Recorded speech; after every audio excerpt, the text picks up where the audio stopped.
Jason Statham still hasn't appeared in a James Bond movie, and might never get to.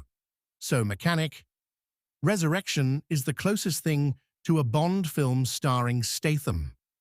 Although he's never been in a Bond film, Statham's career has always been tangentially linked to Bond because he's a British action star who's been fan-casted as a very different sort of 07.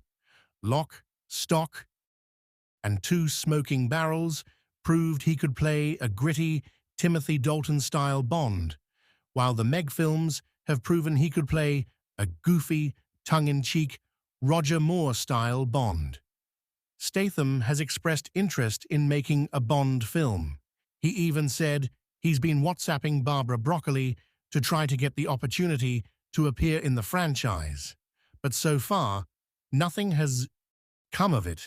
He's parodied the Bond franchise in comedies like Spy and Operation Fortune, Ruse de Guerre, but he's never been able to put his stamp on the official series.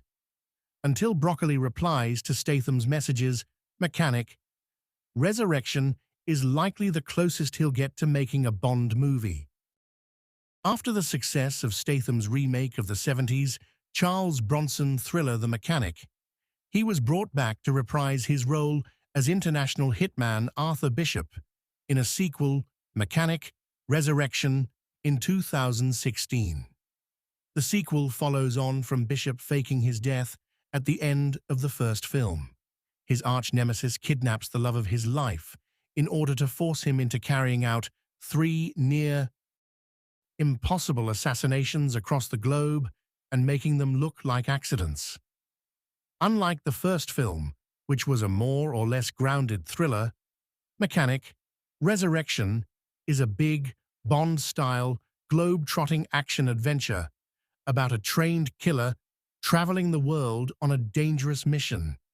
It has a bunch of explosive set pieces, a star-studded supporting cast featuring icons like Jessica Alba, Tommy Lee Jones, and Michelle Yeoh, and it was shot in Thailand and Rio. Statham himself described the sequel via Yahoo News as our own little version of a Bond movie.